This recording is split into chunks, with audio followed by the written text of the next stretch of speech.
please join me in welcoming the amazing Sam Pollard up onto the Solutions House stage. Thank you so much. I hope this mic is, if people can hear me, right? I'm going to show a clip first from the Katrina Come Hell and High Water, then I'll start talking.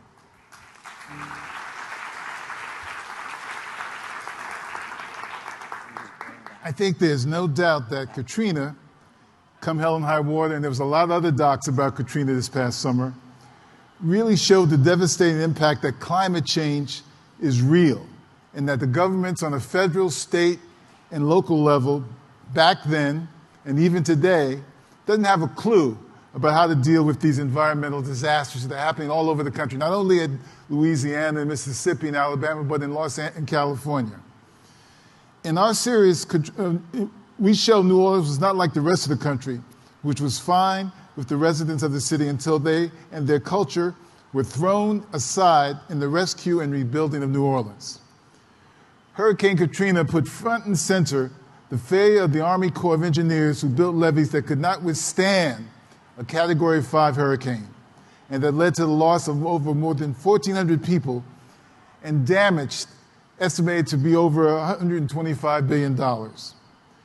But for me as a filmmaker, along with Spike Lee and my other co-directors in this series, Geeta Gambhir and Sam Knowles, we had the task of going down to New Orleans to really sort of understand what happened. What happened? How come those levees were breached? How come these people were stranded like they were by FEMA, by George W. Bush? And as a documentarian, one of the things that's always important to me is telling the story of the people and how the people had to deal with all these challenges. So it was a great opportunity for us, first when I did it with Spike, when the levees broke back in 2005, to be boots on the ground and to speak to the folks who were impacted by the horror of what happened to them during the storm and in the aftermath of the storm. There were people like Phyllis Montana LeBlanc, who still lives with the trauma every day to this day of what the hurricane and the aftermath of flooding of the city did to her. There's Robert Greene, a gentleman who's in this series, who lost both his mother and his granddaughter because of the flooding. There's Shelton Shakespeare Alexander, who survived the nightmare, who was in the Superdome and realized that it wasn't really a haven that was going to protect him. There was Graylin Banks, who was a guy who managed the Hyatt Hotel, who had to struggle to make sure people were safe. And there was a young woman in this series, in episode 1, Leanne Williams, who was 14 at the time of Katrina, whose childhood was forever changed. We spoke to people who did very positive things. One of the major heroes in this series, back then and today, in this present series, is a gentleman named Russell Honore, who was very, very active in making things come together for the people in the city. And the former superintendent of the police, Eddie Compass, who was under the leadership of Ray Nagin, tried to make things as possible for people as he could. I remember going to New Orleans in 2005 with Spike and the film crew and feeling gutted at being in a city that seemed barely functional after the storm and the flooding. I remember going out to the lower Ninth Ward and seeing the destroyed homes, seeing the breached levees, seeing the buses and the cars that were overturned. It was like, going into a war zone. For me, this documentary, this series, Katrina Come Hell and High Water, When the Levees Broke, If God is Willing and the Creek Don't Rise, was for me just a wake-up call in understanding that, America sometimes makes misses and they don't understand what's going on, and we're living in a very challenging time with this Trump administration who's gutting FEMA, who doesn't really care and doesn't believe in climate change and doesn't really care about people in America. But, New Orleans is a city that always seems to have a certain level of energy and belief in themselves. I was just there recently when we premiered the series, and it's a city that still have a lot of hope.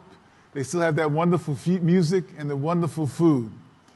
And hopefully, understanding the climate issues in that city, in Mississippi, in Alabama, climate issues all over the world will make this, world a better place. Thank you very much.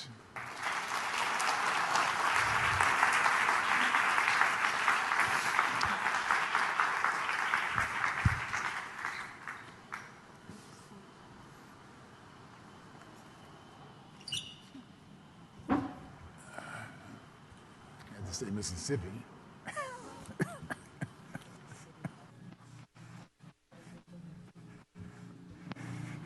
They can't hear me. Oh, okay. How are you? Great, good. All right. Sembena hundudun hudud. This is a greeting in my native language, Buryat language. My name is Galina Angarova, and I come from the Abzai clan of the Ihirit nation of the Buryat peoples. I was born and raised in Siberia, close to Lake Baikal, which is the largest freshwater lake in the world, containing 20% of the world's fresh water. For my people, this lake is sacred. It's a place of traditional ceremony and prayer. I grew up with my grandmother about 60 kilometers west of the lake in a community of about 400 people, most of whom were my distant and close relatives. My grandmother's name was Katrina. Her native name was Dulma. She was our traditional knowledge keeper and ceremony holder for my people. And because of my grandmother, I am who I am today.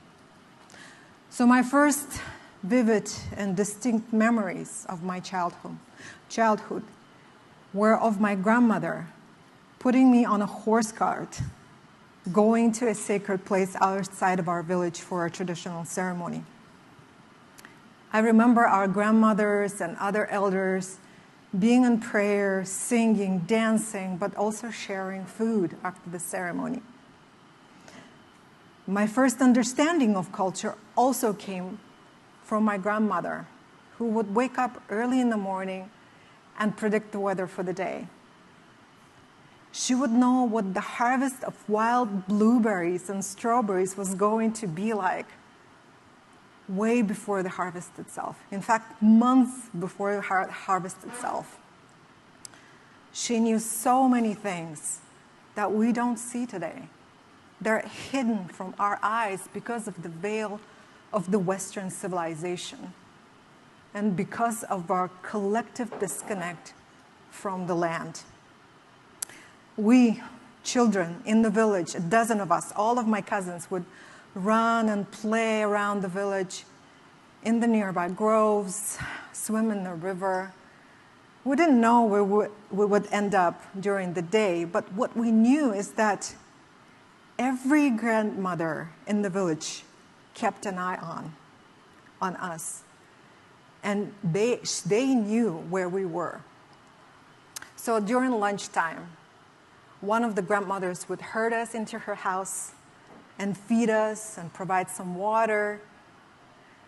And everyone in the village knew that we were taken care of and we were nourished throughout the day.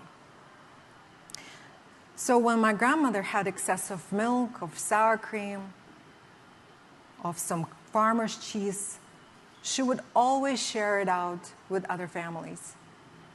And in return, other families would share their bounty when they had an excess of milk, meat, excess of wild mushrooms and strawberries.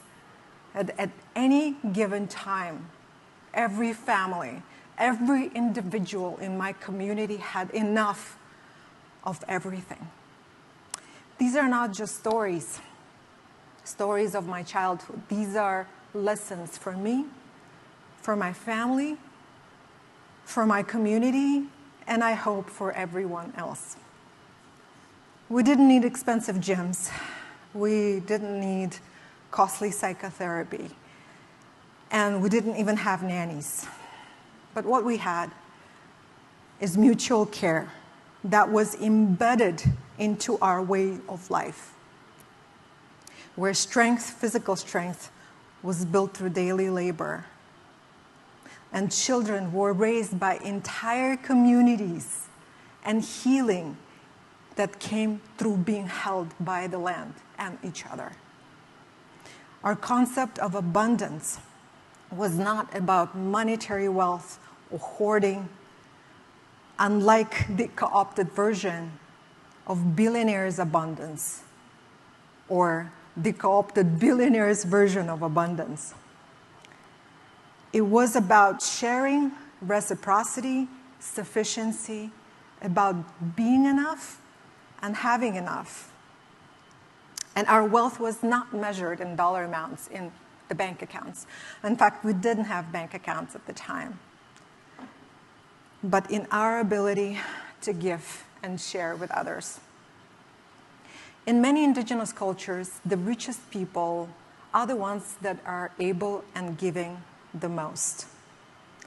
This is the foundation of the gift economy, our kind of economy, where gratitude is the ultimate currency. The gratitude never comes alone. It always comes with blessings. So the more you give, the gratitude you receive, and with it, blessings.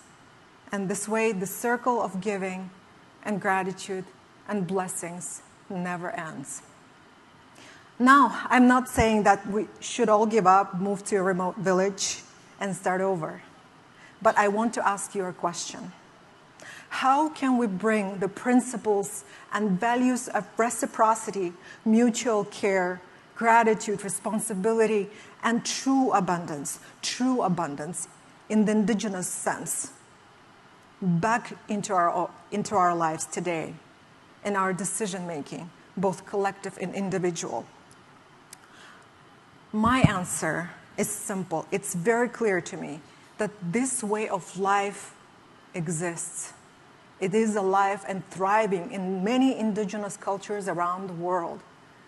Sami communities in Scandinavia living in reciprocity with the reindeer. The Maya communities in Mesoamerica cultivating their traditional crops.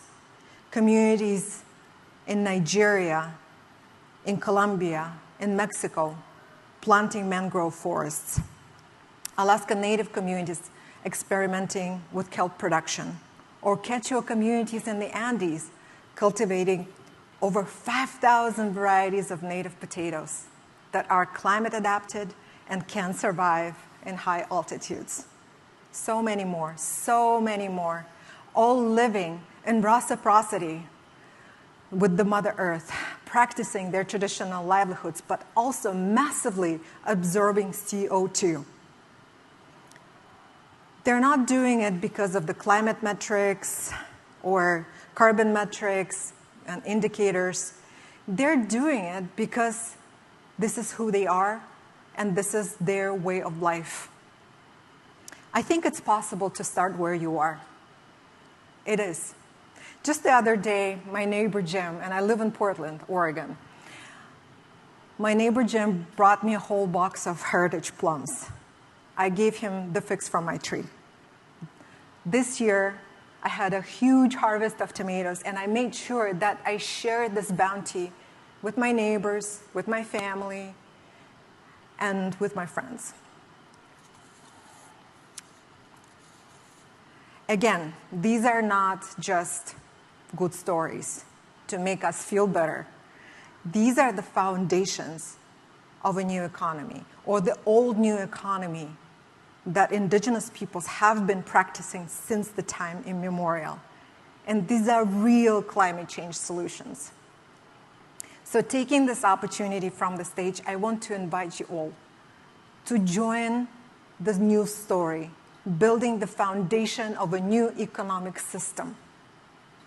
Move from extraction to regeneration and build this new story that's not about endless growth and accumulation, but about being enough and having enough. So to make this possible, we have to redefine what the ultimate value is. In many indigenous cultures, the bottom line is not about the bank accounts, dollar amounts.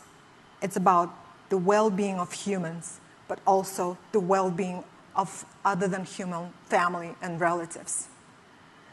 The bottom line always drives the intent, actions, and outcomes. Imagine if all of our supply chains from cobalt to copper were built not for profit maximization, but for responsibility, accountability, for reciprocity, and all the good things I was talking about. So instead of corporations hoarding the value at the top, the value would flow throughout the value chains and supply chains all the way to communities, with workers receiving fair wages and working in safe conditions, with ecosystems being restored as we're harvesting resources, and with consumers knowing the true origins of the goods. Most importantly, everything has to be done taking into consideration the local context and with full respect of free, prior, and informed consent of indigenous peoples. Thank you. Thank you. This is the right that is prescribed by the UN Declaration on the Rights of Indigenous Peoples.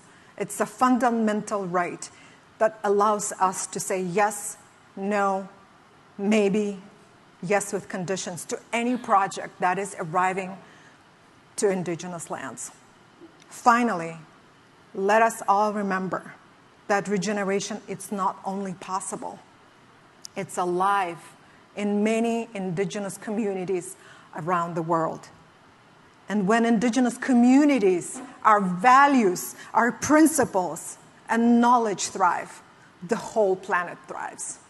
Thank you.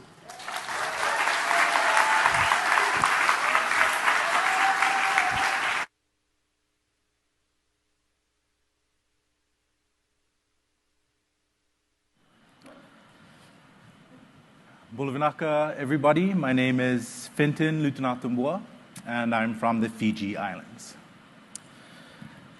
Now, there are some experiences from childhood that sort of stay with you for life.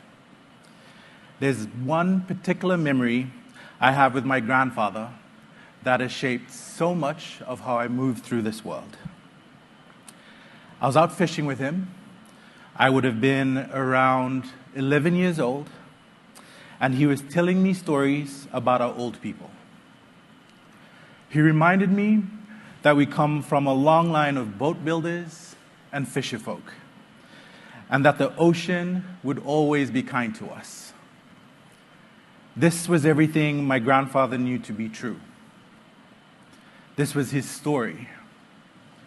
And his story was what put food on the table and textbooks in the hands of my mother and her siblings. Growing up, I was surrounded by stories that taught me I was linked to the ocean and that the ocean was linked to me. As I've gotten older and I've learned about a warming ocean, sea level rise, and runaway climate impacts, I've realized that the very same thing that had nourished my family for generations could now potentially destroy us. This realization has shaped my dedication to the climate movement. And so today, I wanted to tell you about the Pacific Climate Warriors. They are an incredible network of young people from across the Pacific region and diaspora communities in Australia, Aotearoa, New Zealand, and right here in the United States. The Pacific Climate Warriors and the communities that they represent contribute less than 1% to global greenhouse gas emissions, but are the most vulnerable to the threats of this climate crisis. This is why the Pacific Climate Warriors are around. They exist to break the systems and the stories that do not serve us anymore and build the ones that do. The story of the Pacific Climate Warriors began a little over a decade ago at a 350.org climate conference in Istanbul, Turkey. It was there that we realized that the only climate stories folks from outside the Pacific knew about us were that we were mere victims of this climate crisis, waiting to be saved from our drowning islands. This was, of course, untrue. So, right then and there, we decided to break this trend of climate storytelling, and instead of only talking about the impacts of climate change on our islands, show the world what we were doing to fight. "We are not drowning, we are fighting" became our slogan, our mantra. The shared identity of the Pacific Climate Warriors was born, and less than a year later, at the largest coal production port in the world, in Newcastle, Australia, we paddled out in our traditionally built handmade canoes and blockaded that coal port for a day. This was the first time an action of that magnitude was coordinated and executed by Pacific peoples. And in doing so, we began the breaking of this victim narrative and started building one that represented the full dignity of our people in the face of this climate crisis. We didn't want to just be the canary in the coal mines, ready to be sacrificed for the valuable lessons. We were, in fact, keen to be the heroes our communities deserved, and we knew that we were the ones to retell the world our stories and build our new climate narratives. Oftentimes, we're defined by narratives that don't serve us. We let these stories take away our power, rob us of our agency, and strip us of our fullest, most authentic selves. That has to change. We need to get better at telling stories that drive strategies that are bold enough to build a new vision of the futures that we deserve. To do that, we need two things: climate leadership and narrative leadership. Climate leadership is coalitions and collaborators from across the majority world creating the conditions necessary for our people to journey towards a fossil-free Pacific. Climate leadership is Pacific communities using every tool at our disposal to keep our islands above water. From leaders using diplomacy in international spaces, our law students using litigation at the world's highest court, to our Pacific communities joining hundreds of thousands of people over the weekend for the Draw the Line mobilizations, reminding the world that 10 years ago, we committed to stay below 1.5 degrees of heating. And this goal post cannot shift.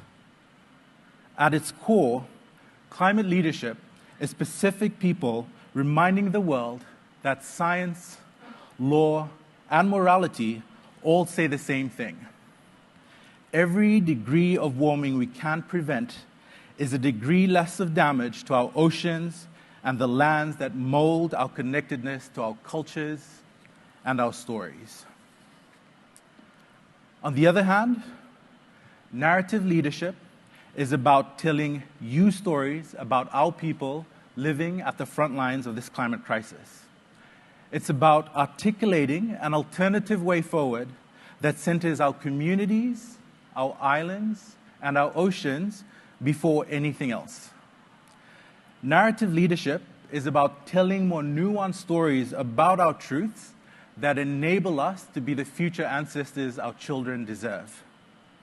It's about all of us, everywhere, coming together and raising our voices to demand climate justice. Both climate leadership and narrative leadership, built and shaped by the most vulnerable communities, can and will unlock the futures we all deserve. A future where I can take my grandchild out fishing and be able to tell him how the ocean continues to nourish us. A future where the solutions to this climate crisis support and uphold our people in dignified ways. And a future where a fossil-free Pacific is a lived reality. Each of us has an important role to play in building out these futures. And at the end of the day, the futures that we co-create must break the systems and the stories that do not serve us anymore and build the ones that do. Vinaka and thank you very much.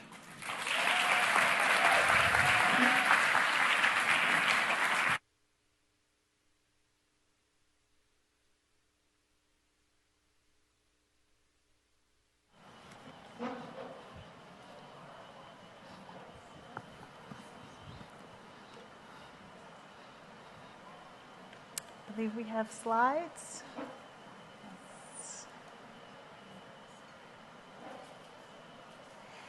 So let's talk about the most underutilized renewable energy source on the planet.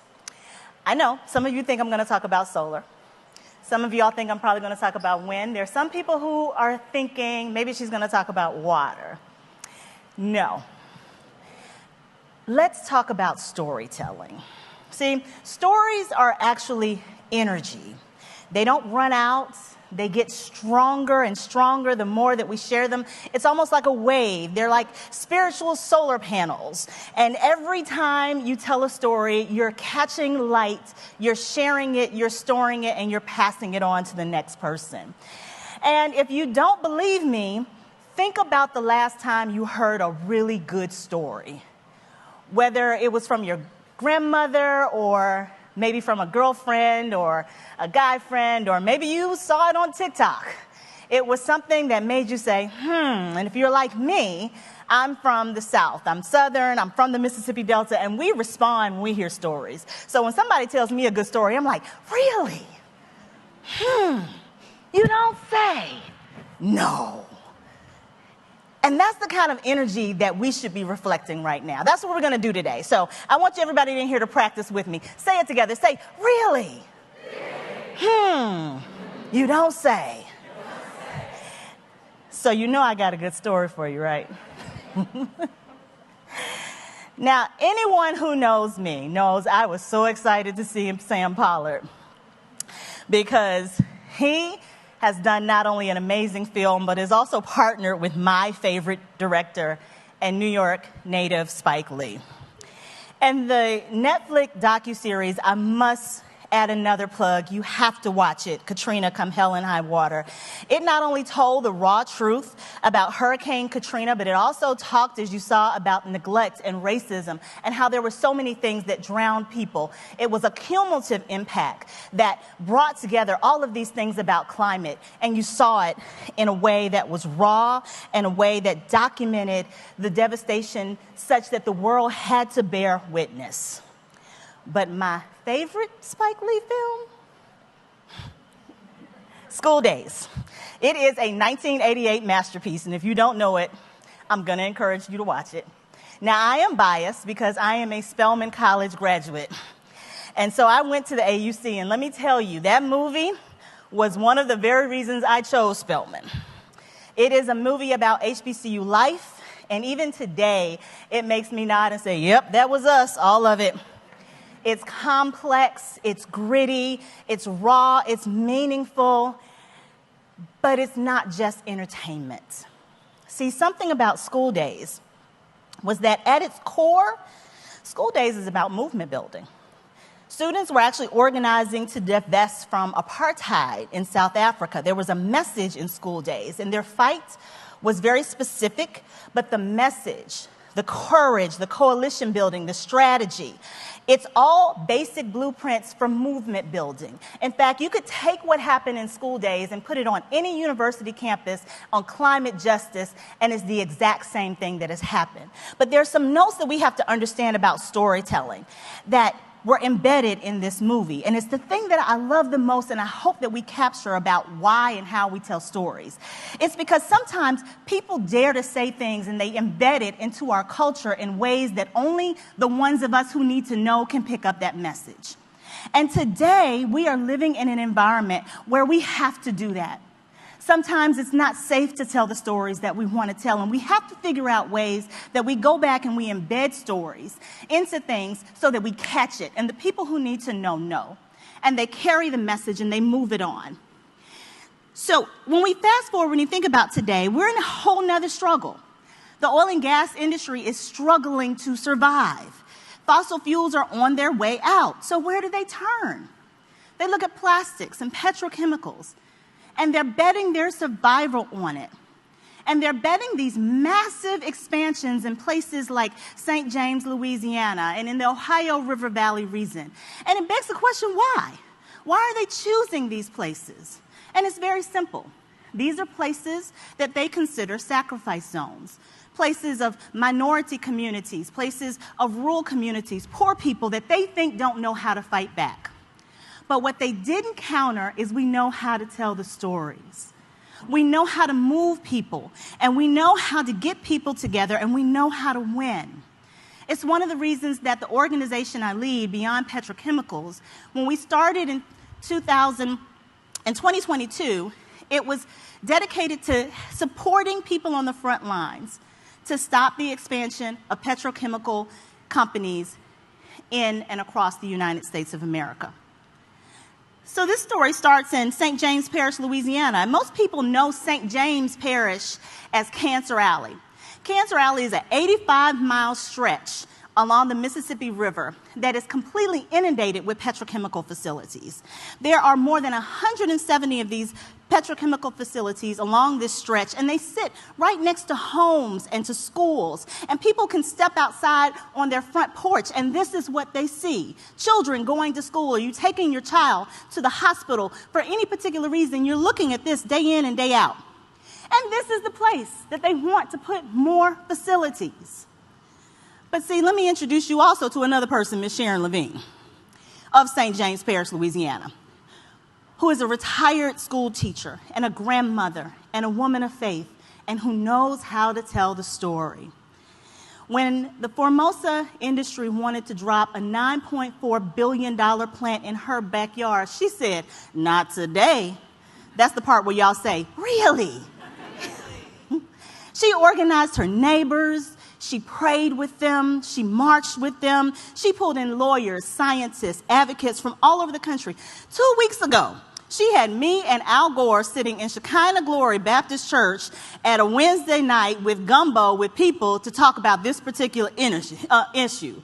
This is the point where you say, "Really? You don't say." And guess what? They have stalled this plant. They tied it up in litigation. These are some of the things that you may not hear because of all the rhetoric that's going on. But we are actually winning right now because people are learning and know how to talk to each other. That's the part where you say, "You don't say." And we can take this same story 1,000 miles away to the Ohio River Valley region, where they've been polluting industries. They've had polluting industries for so long, they've now called that Chemical Valley. So we've gone from Cancer Alley to Chemical Valley. And the facilities are almost built literally on top of basketball courts and places where children play softball. It's the places where people are looking at what is coming up in the air the same way they do a traffic sign. And for those of us who've been experiencing Climate Week and traffic this week, that hits some kind of sway special. Imagine seeing "expect high benzene" along your alerts on your Google Maps or Waze or whatever you're trying to do when you're getting through traffic, in addition to that 15-minute traffic delay. But again, I want you to meet Jill Hunkler. Jill is a 7th-generation resident. The industry wanted to build the largest ethylene cracker plant in the U.S. right on her backyard. And again, she said, "Not today, not here." Really? Wow. You don't say. And that plant is stopped indefinitely because they knew how to organize. Not only did they organize, they went and got a neighboring city who was dealing with a supposed chemical recycling facility and got them organized. The hyper-local work and storytelling from person to person is what is moving and shifting and making decisions on not only policy, but the actual spaces where we're seeing stopping of these facilities come in town. That is movement building. And it goes back to my favorite television show and movie. It's All School Days. We've just grown up. We're ordinary people telling extraordinary stories in order to save our lives collectively. This is civil rights for our generation. It's the fight to breathe clean air, drink safe water, live on good, solid, clean land. And it's the place where we make sure that we are not poisoning our children. It's the way that the wave keeps going on and on and on, and it keeps expanding so that we share it and we share it loudly. It's the exact same thing. So the question becomes, what are you going to do? Because storytelling isn't just people on the stage. It's not just who you've seen. Storytelling takes place with each of us. Your voice and your work can spark a movement. Your actions can actually tip the scale. At Beyond Petrochemicals, we've had 31 victories since 2022. Let me say that again. We've stopped 31 plants from building in this country. That's over 42 million tons of carbon pollution that we've kept out of the air. Really? You don't say. Wow. And that story does not stop and end with us. That's the story of grandparents being able to hug their grandchildren without having an asthma attack. That's time that we're now investing back into communities. That's children who are able to learn in an environment where they don't have to worry about whether or not they have an asthma pump. And if you're from the South like me, that means that there's football games that we're able to watch and not worry about whether or not we need to have something on our faces when we go outside. These are all of these things because movement building, they're not built on perfection, but they are built on steps. So what is your step one? Step one is choosing a single thing in your life to combat plastics and petrochemical pollution. Step one is you beginning your story. Maybe it's refusing the single-use plastics that come in your takeout. Maybe it's showing up at a zoning meeting, and it doesn't even have to be your own. It could just be a meeting. Maybe it's donating or voting or speaking up. Maybe it's getting on Netflix to learn something new through a documentary or watching what amazing people like Sam Pollard and Spike Lee have put together. Step one is deciding that you are going to be a part of the story and you are in the story. Because here's the thing. Industry needs silence to survive, but our story, your story, my story, Jill's story, Sharon's story, all of these things make sure that the silence is loud. And that's why we write the story of our future. That's how we write it. So start with step one. Scan the QR code, take one action to cut plastic and petrochemical pollution out of your daily lives, because when we each take a step together, we can move mountains. We can follow each other, and we know that we are not alone. So what story are you going to choose to tell? Thank you.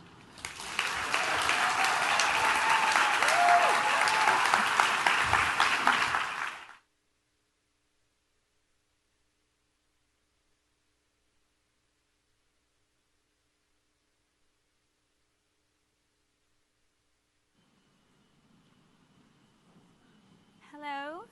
Hello, hello. Can you hear me? Hello, everybody. Can you hear me?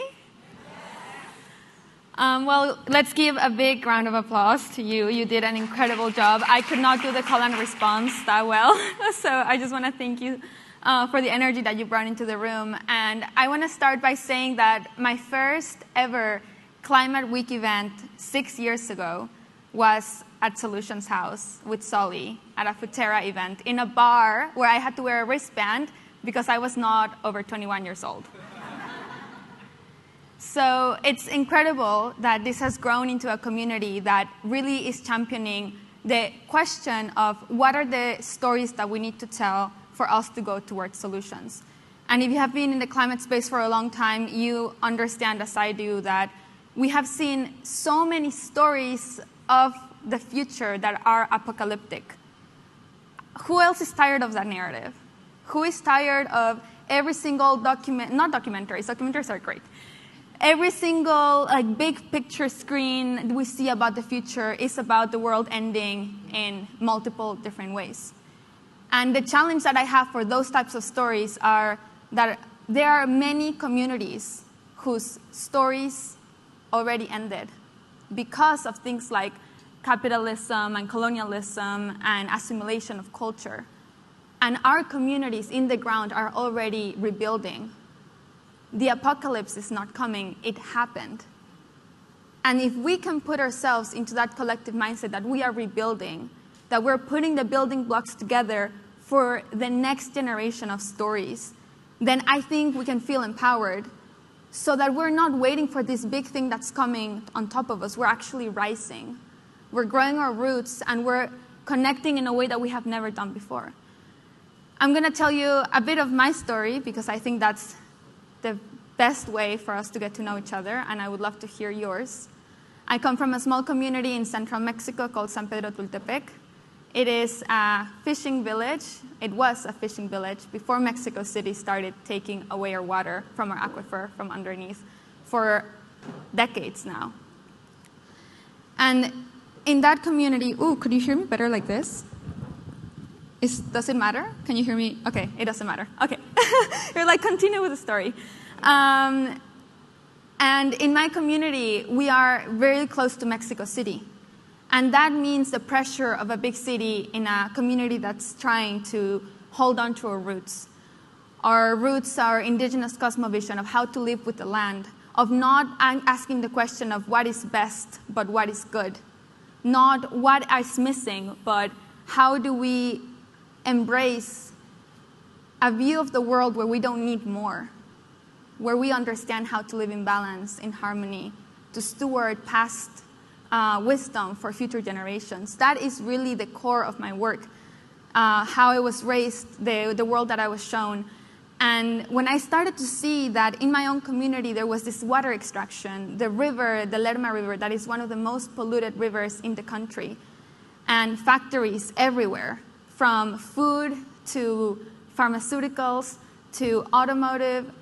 And I was just asking, are people not hearing the same story?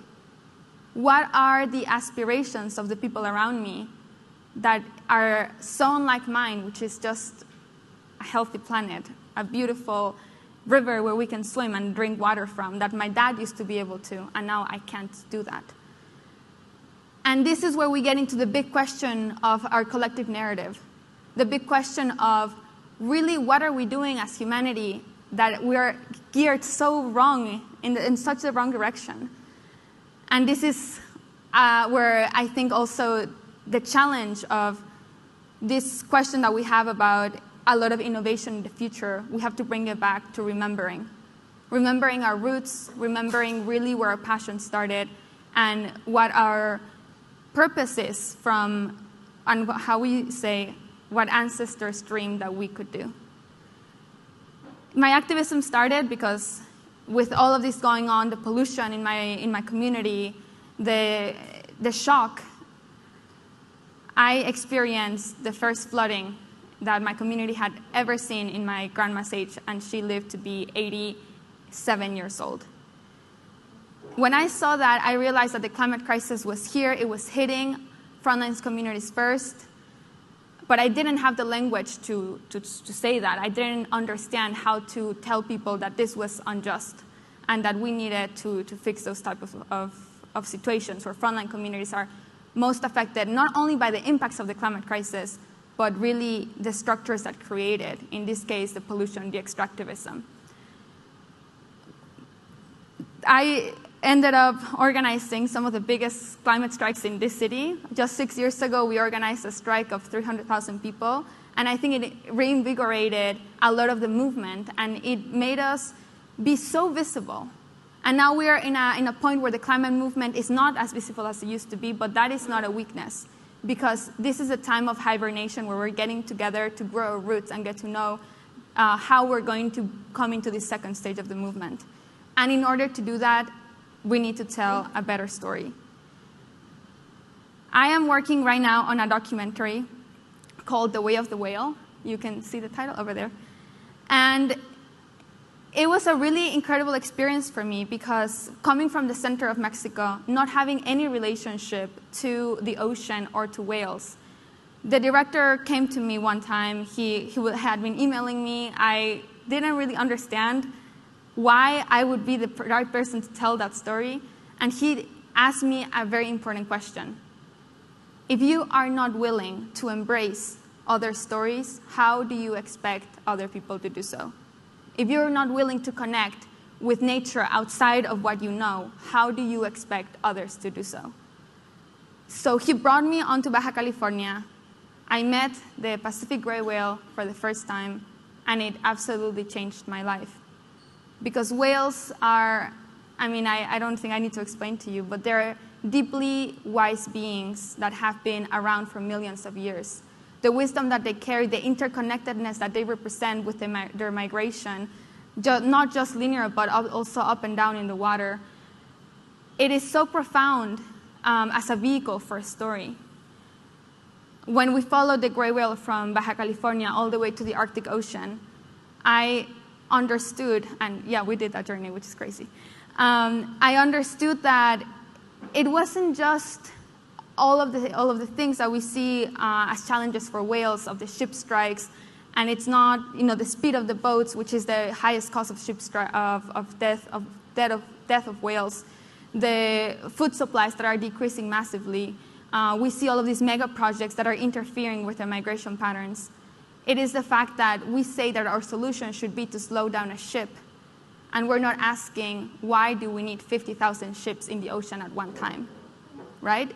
We have to ask bigger questions to have bigger solutions, better intersectional solutions. So this journey, we actually did the first preview screening yesterday. I'm really happy that the film is going to come out to the world, come out to all of you. And the goal of this film is, as many climate films, is to create community around things that we might not have known matter to us. For example, who here has heard about the Saguaro project? 1, 2, 3, 4 people. The Saguaro project is an LNG project where they want to grab LNG from Texas across the whole north of Mexico, put it in boats across the Gulf of California, and ship it to Asia. They want boats that are larger than 300 meters. That's like multiple times this room, like 5 times this room, and ship it to Asia every single week, multiple boats of this size. The Gulf of California is home to 39% of mammal species. It is an incredible place of biodiversity, and things like this LNG terminal, the Saguaro project, threaten to destroy the biodiversity of that place. But in the United States, people don't know that this is a project that's coming from Texas, threatening to destroy the biodiversity of Mexico. So these are the types of questions and environments and circles and conversations that we need to create. This film is going to travel all across the migratory path of the whale, just like the whale does, the film will as well, so that we can have the space to ask and have these conversations about how we are going to come into the fight to save the ocean. Because in the climate space, we are not talking about the ocean enough as a climate solution and also as a territory to defend. So this is just one example of many of the impact campaigns and impact shifts that we're wanting to have. And I'll just leave you with 3 thoughts. One is our climate storytelling needs to expand our boundaries of stewardship. If the storytelling that we're doing doesn't make you care more, if it only worries you more, but it doesn't make you care more and farther than what you thought possible, then it's not working. It needs to create communities for impact, and it needs to bridge science and culture to a point where the science is just the thing that we need to show the policymakers, but it needs to shift the way in which we behave, the stories we tell, our narrative, and also our aspirations, so that we don't get caught up in what is best, because we're never going to get there. We need to ask ourselves what is good, what type of planet we want to have, what type of relationship we want to have. And all of us here are part of shifting that story so that we don't become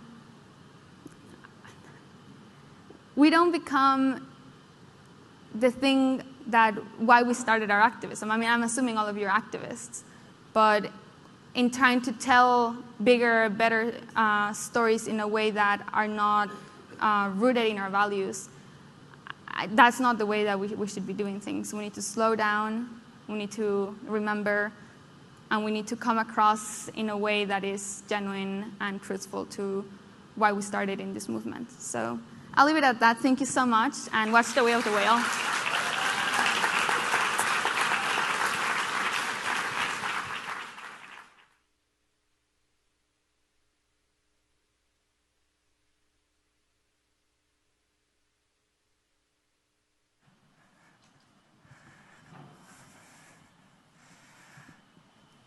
Thank you, everybody.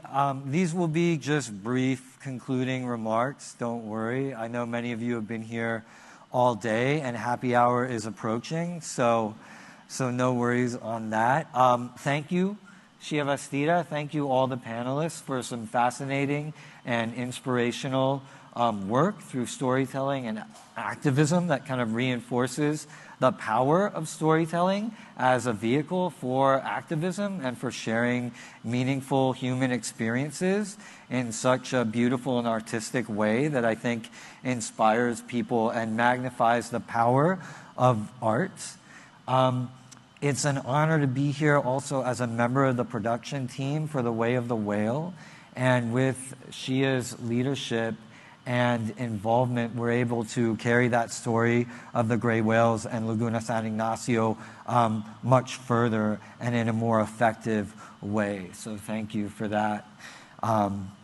So I come at this in documentary filmmaking as an ethnographer, as a faculty member of anthropology. In fact, I taught anthropology not far from here, John Jay College, just up the street. So it was very familiar, kind of walking into this building, not that far away. And I think that the purpose of today has some parallels to cultural anthropology and ethnography in terms of the way we tell stories from the grassroots and local perspectives and try to magnify that in a way that can affect change and also reach a broader audience. Generally, academia, and more specifically in cultural anthropology, there's been a kind of old saying of publish or perish, and recently it's turned from that into public or perish, that you must be engaged and involved and somehow landing your work with a broader audience in order to kind of not just stay relevant, but to reinforce the meaningful impact of that work. So you'll hear about this in the anthropology conferences and wherever, that need to kind of be more public facing and not hide behind this kind of pretense of objectivity and neutral science or social science, but actually get involved and not shy away from putting your opinion as an academic in the front and center, maybe. And that might create some authenticity that then carries the story forward a bit more. So, given the context of this, I'm thinking about storytelling, academia, anthropology, and activism kind of together in this overlapping sensibility. And